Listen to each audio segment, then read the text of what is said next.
नक्सली क्षेत्रों में आदिवासी लड़कियों को नक्सलियों से डर, भूखमरी करती है, दूसरे शहरों में मजदूरी करने को मजबूर। जनजातीय सम्मेलन में शिवराज सरकार 23 करोड़ खर्च कर रही है। 12 करोड़ 90 लाख रुपए का तो महज नाश्ते पर ही खर्च कर रही है। यही नहीं, शिवराज सरकार के इशारे पर जिले के कलेक्टर को प्रति एक जिले से 100 बसें अधिग्रहण कर भेजा जाना है। यानी योजना भाजपा सरकार की और जनता से लेकर बस मालिकों तक को जबरन परेशान किया जाना है।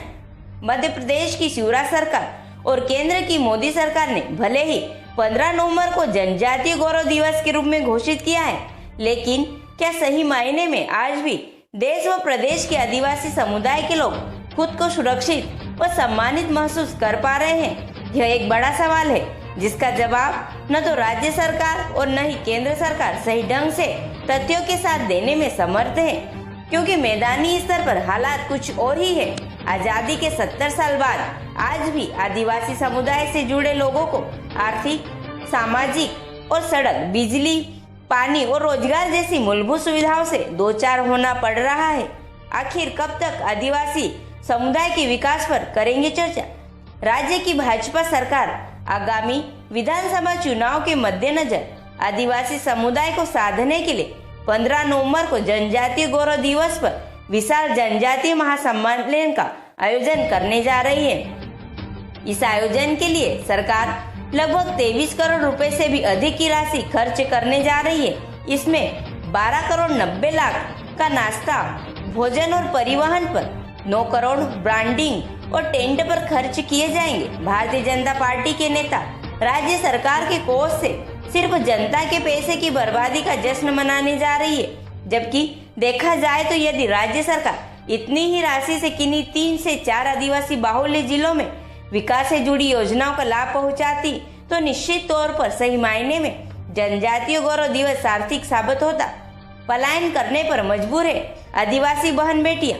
प्रदेश सहित देश के अधिकांश आदिवासी बाहुल्य जिलों में रहने वाले जनजातीय लोग आज भी पलायन करने को मजबूर है। इसका सबसे बड़ा कारण है स्थानीय स्तर पर रोजगार का अभाव और नक्सलियों का डर। सिर्फ पुरुष ही नहीं बल्कि महिलाएं भी अपने जिलों को छोड़ अन्य जिलों में जाकर छोटी छोटी राशि पर मजदूरी करने को मजबूर है। गांव के लोग अपनी लड़कियों को शहरों में काम करने को भेजने के लिए मजबूर है। इन आदिवासियों की अधिकतर लड़कियां दिल्ली, मुंबई, आगरा, गोवा सहित मेट्रो सिटीज में जाकर काम करती हैं, जहां काम के बदले मिलने वाली राशि को वे अपने घरों में भेजती है, जिससे उनके परिवार के अन्य सदस्यों का पालन पोषण होता है। इतना ही नहीं, आदिवासियों के मन में नक्सलियों से सुरक्षा का भय इतना अधिक है कि वो अपनी बहन बेटियों को अपने साथ रख ही नहीं पाते।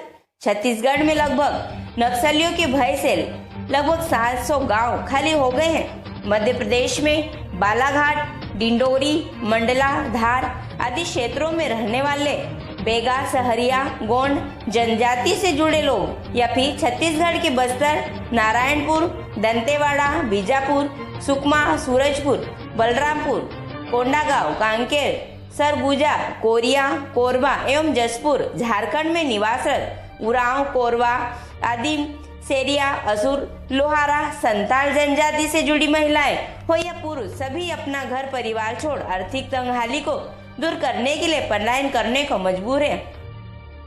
नहीं मिलता सरकार की योजनाओं का लाभ। केंद्र एवं प्रदेश की तमाम योजनाएं आदिवासियों की तकदीर नहीं बदल पाई।